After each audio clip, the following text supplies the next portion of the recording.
Namaste. Welcome to Śabda-yoga. In this session, we will discuss the meaning of the term Atha.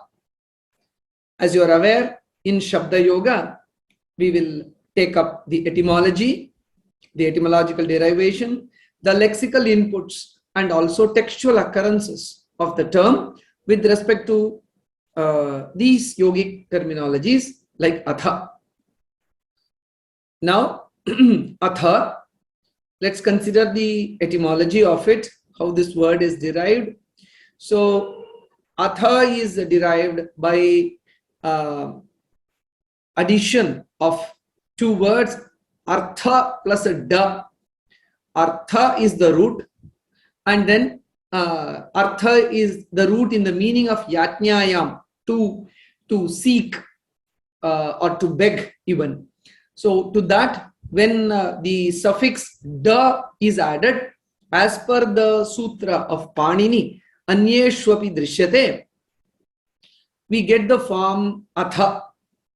So as you can see here, the addition, this particular process of addition of the pratyaya da to the root, the suffix da to the root artha, only gives rise to the word atha. Means it does not have any useful, significant contribution in the sense of meaning. So the meaning wise, this etymology does not contribute anything useful, but what it does is that it brings into emergence or brings into existence a grammatically valid form Atha. And how do we know the meaning of this term? The meaning of the term Atha is known by its usages and also the lexical sources, and also by the various commentators who have clarified the meaning in different occasions. So hence, it's very interesting to know that not all the etymologies, by this very first word Atha, not all the etymologies will throw light on the meaning. So the importance of lexicon also comes into picture now. Now let us consider Amarakosha, one of the important lexicons in Sanskrita, about the meaning of the term Atha. What are all the meanings that are given in Amarakosha for the word Atha? Mangalanantararambha prashna kartsnyeshvatho Atha. The words Atho and Atha, so they are used in the following meanings: Mangala, auspiciousness; Anantara, after; Arambha, beginning; Prashna, question; Kartsnya, means entirety, complete. So to indicate all these meanings, conventionally the word Atha is used. So 1, 2, 3, 4, 5 meanings are there, emerges from the Amarakosha lexicon. Now there is another kosha called as Avyaya kosha, which is, the kosha itself means a lexicon or a dictionary. So this dictionary, Avyaya kosha, is a kosha of the indeclinable terms like Atha, etc. So there are no case endings, etc. The numbers, singular, plural is not there for Atha, hence it is an indeclinable word, and indeclinable words are called as Avyayas, and these Avyayas are collected, the Sanskrit has been collected in this Avyaya kosha, and this Avyaya kosha entry on Atha is as follows: Atha, Mangala, Anantara, Arambha, Prashna, Kartsnya, Adhikara, Pratignya, Samuchaya, Vitarka, Vikalpeshu. So this is 5 meanings were previously given in Amarakosha. While taking those 5 meanings from Amarakosha, 5 more additional meanings are given in this lexicon, that is Avyaya kosha. So the additional meanings to the word Atha are from this kosha are Adhikara, the subject matter, and not authority, as it is commonly understood; Pratignya, vow; Samuchaya, conjunction; Vitarka, doubt; Vikalpa, option. So these are the 10 meanings that emerge for the word Atha from both Amara Kosha and Avyaya Kosha. So we saw etymology, we saw the entry in the lexicon to the word Atha that gives 10 meanings. Now let us consider the usage in yoga literature, especially as I mentioned in the first video, that is in Yogasūtra, in Haṭha-yoga-pradīpikā and in Bhagavad-gītā, how the term Atha appears and what are all the meanings that come. Are the meanings only limited to the 10 listed in the lexicon, or do we find more contextual meanings given by commentators? Let us see. So in Yogasūtra, there is one occurrence to the word Atha, Haṭha-yoga-pradīpikā. The text itself begins with the word Atha. So what is the meaning of the word Atha here? When we analyze about 15 traditional Yogasūtra Samskrita commentaries, we can see especially that 3 meanings to the word Atha emerges. They are Adhikara, subject matter, which is given by sage Vyasa and accepted by many commentators. Mangala, auspiciousness. Auspiciousness, the very pronunciation of the word Atha is auspicious. Just like Om is an auspicious expression, similarly Atha in Hindu tradition, Yogic tradition, is an auspicious utterance itself. It's not the meaning. The very pronunciation, the very vibration itself is considered auspicious. So it is in that sense, Mangala meaning is associated with the word Atha. And so an auspicious beginning. So auspiciousness is hinted by the word Atha, and then the Yoga Shastra begins. And going by the commentary of Vyasa, so Atha indicates the subject matter. So whenever the word Atha here we see by as indicated by Vyasa, so Atha brings into the mind, oh, next what is going to be stated is the subject matter. So what is the subject matter? Yoga Anushasanam, teachings about yoga. So Atha raises an expectation about subject matter, and that is fulfilled by the subsequent word Yoga Anushasanam. So Atha is Adhikara, Atha is Mangala by the very utterance of it, and Atha also means Arambha. So Sadashiva Brahmendra says that in his commentary, going by this meaning Arambha, the meaning Adhikara, the meaning Mangala, all these are included, are indicated in the koshas themselves, either in Amara Kosha or in the Avyaya Kosha. We see these are the 3 possible meanings that are given by traditional Samskrita yoga commentaries. Nowhere you see the meaning now is given in Yoga Shastra, in the commentaries, traditional Samskrita commentaries. Nowhere the popular translation of the word Atha, which is now, is to be seen. Okay. Now let's come to the usage of the term Atha in Bhagavad-gītā. We find 7 occurrences of the term in various meanings. So in the first chapter we see Atha vyavasthitan drishtva dhartarashtran kapidhvajaha pravrutte shastra sampate dhanurudyamya pandavaha. There Atha means after. After seeing all those who are assembled for the war. So there the meaning Atha is, meaning of the word Atha is after, as conveyed by traditional commentators like Acharya Shankara. And then the second occasion we see Pitrun Atha Pitamahan, Acharyan, Matulan, Bhratrun, Putran, Pautran, Sakhims Tatha. So there the word Atha is used in the sense of conjunction.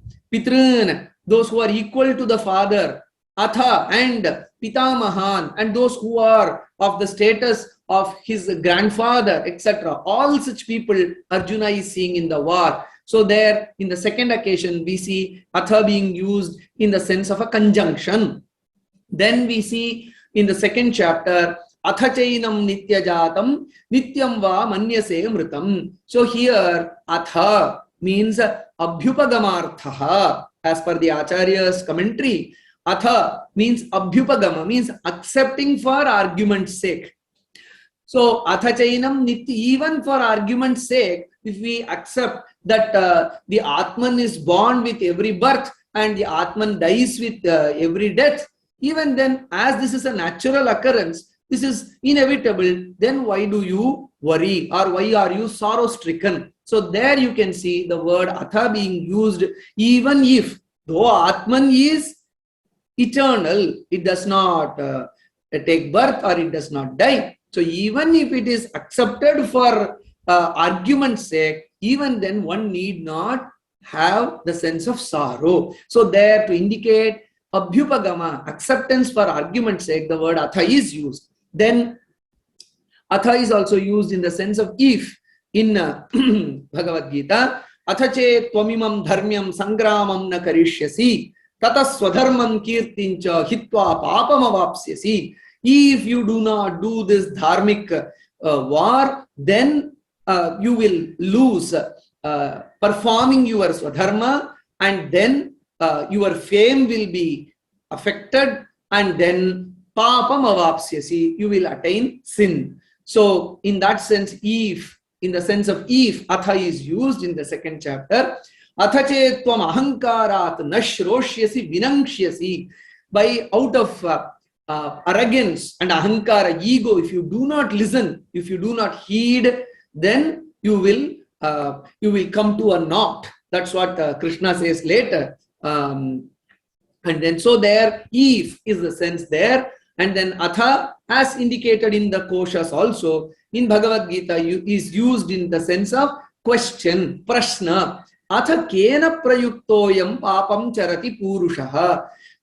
By incited by whom a human being commits sins. So that is the question of Arjuna being asked. So in that context, the word Atha is used to indicate that question. And then Atha chittam samadhatum nashaknoshi mayisthiram. In the sixth occasion, we see in this manner, to indicate that in this manner the word Atha is used, where in Bhakti Yoga Krishna says, if you are unable to allow your mind to rest in me, as has been stated earlier, then abhyasa yogena tato mamichhaptum dhananjaya, then try to practice the abhyasa yoga. So Atha here means in the manner stated previously. If you are unable to focus your mind in me, Bhagavan, Paramatman, then get into Abhyasa Yoga. That's the idea, where Atha in this manner is indicated by the word. Then in the same chapter, Bhakti Yoga, the last reference to the word Atha is seen, where it is used to indicate the sense again, punaha. Atha yetadapyashaktosi kartum madhyogam ashritaha sarva karma phalatyagam tatah kuru yatatmavan. So Krishna presents various ways in which the mind can be focused, the mind can get into a state of bhakti, devotion, and also calm down. So Abhyasa Yoga, then doing karma for Ishvara, and finally Atha yetadapi ashaktosi. Again, so after giving so many steps, again he says, again if you are not able to do even this, then sarva karma phalatyagam, do the renounce the results of all your actions. So in that context, in that verse, we see the usage of the word Atha as again, to indicate the meaning again. So among the various ways, again, try this, again, try that. So in that sense, the word again, Atha is used in this verse to indicate the sense again. So interesting to see, certain meanings have been accounted for from Bhagavad-gītā, which are used from the kosha itself. For example, the question Atha, used in the sense of prashna, has already been mentioned in the koshas, and certain new meanings are also there for argument's sake, adhyupagamartha, etc., or newer sense to the word Atha that we can see from Bhagavad-gītā.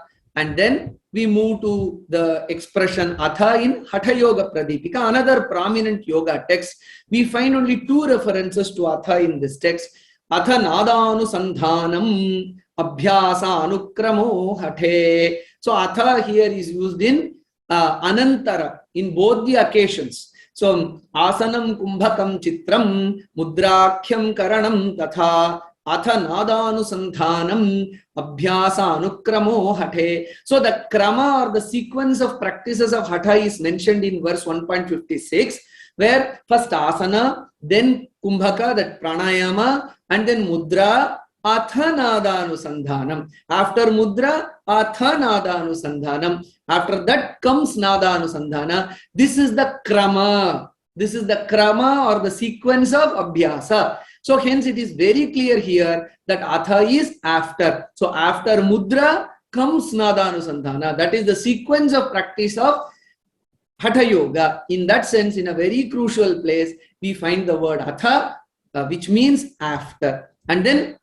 the very commencement of the second chapter of Haṭha-yoga-pradīpikā is with the word atha, where we see athāsane dridhe yogi vashīhitamita-shanaha gurupadishtamargena pranayaman samabhyaset. Athāsane dridhe, after having attained firmness, after. So here also atha means after. It is not now as is popularly interpreted. So here atha means after attaining stability, firmness in asana, then one should get into the practice of pranayama. So there are only two occurrences in Haṭha-yoga-pradīpikā where we see the meaning of atha to convey anantara, after. So we come to the conclusion portion of this Śabda-yoga on atha, where we see